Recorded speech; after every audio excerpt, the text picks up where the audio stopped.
NTA people, let's get you up here.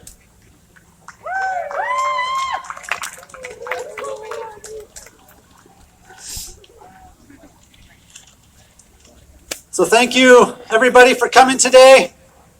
And thank you very much for the organizers who made this important event happen.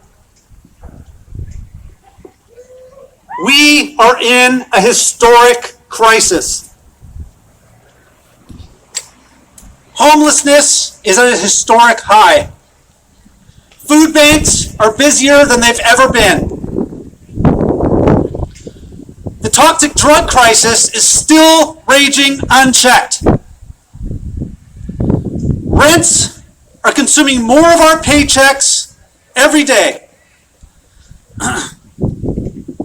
And inequality is greater than ever, meaning that as poor and working people struggle and suffer through this crisis, the rich are just getting richer. And what are the politicians, like the ones in the building behind me, doing about this? It's a rhetorical question. They're doing very little. That's what they're doing. They're certainly not rising to this historic moment.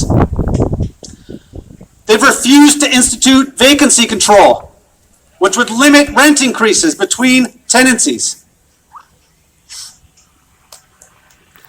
They've failed to build enough social housing, relying instead on market-based so-called solutions that don't work. Yes.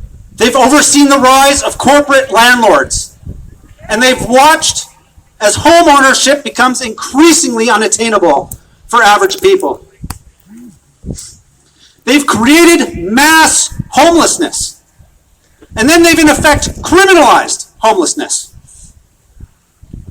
They've continued to allow existing affordable housing to be bulldozed, to make way for gentrified upscale housing that poor and working people cannot afford. They've told us fairy tales about the trickle-down effects of building unaffordable housing.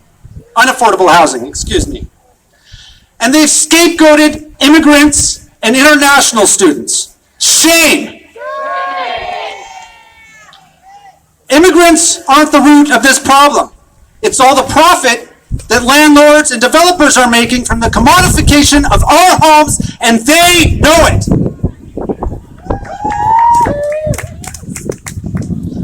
But we can hardly be surprised at their inaction. Politicians, with few exceptions, are property owners and landlords. And their friends are property owners and landlords. I'm blowing all this stuff down with my rage.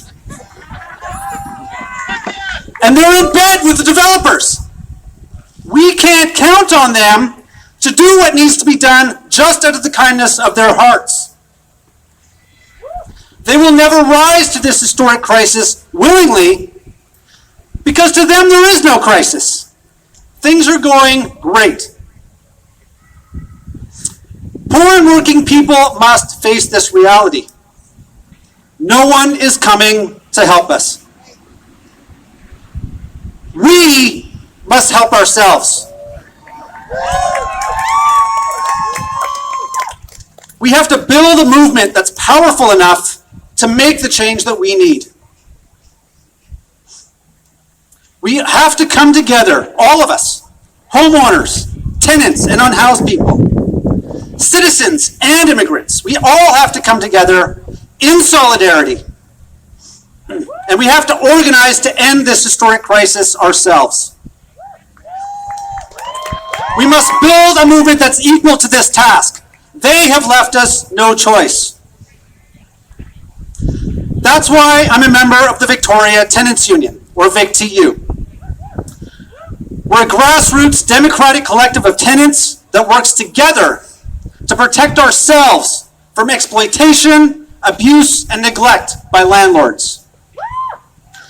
Tenant unions level the playing field between tenants and landlords, just like labor unions do for workers and bosses. Tenant unions can empower us to do more than just politely ask the politicians to help us. The VicTU is done with that approach. We are demanding affordable homes for all. We are demanding collective bargaining rights for tenants. And we are building a movement to ensure that these demands cannot be ignored. We're a new organization. We still have a lot of room to grow. But already we have helped tenants in Esquimalt who are facing dem eviction to organize and to fight back. We're talking about 67 families, some of whom have lived in their homes for 30 or even 40 years.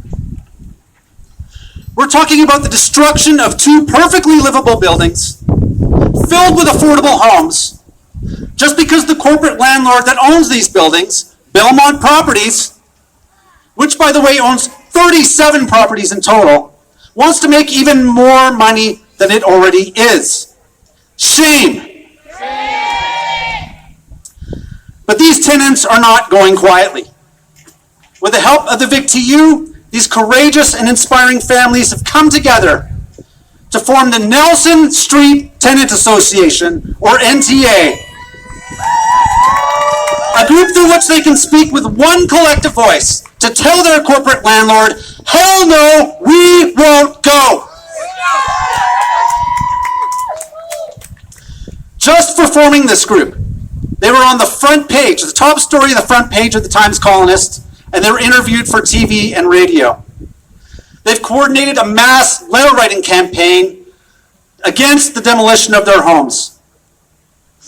And just recently, they crashed an open house held by the developer to show off the fancy new development they want to build on this site, to make sure their community knows exactly what it's going to lose if this project goes forward. It was beautiful. I was there.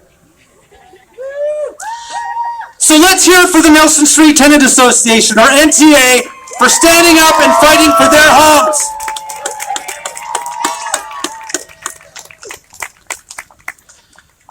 This is a super inspiring struggle, but we have to be sober about this. We have to be honest. These tenants are taking on a corporation. They're taking on the system. That's a tough fight. If they win, they'll make history. But that's exactly what we have to do in this moment. We need to come together, stand up for ourselves in solidarity with our neighbors, and we have to be willing to make history. Our situation demands it. So don't despair in the face of this historic crisis. Join the fight to end it. Support the Nelson Street tenants, however you can. They're the ones here in the yellow shirts and the nice signs. They're wonderful people. I encourage you to come up to them, ask how you can help. Join the Victoria Tenants Union. Our table is over there. Help us grow our capacity. We need all the help we can get. I hope to see you over there if I haven't already. And think about organizing your building to stand up to your landlord and build tenant power. In doing so, you'll be fighting for not just your rights, but for the rights of all tenants, of all poor and working people across this city and beyond. Thank you very much.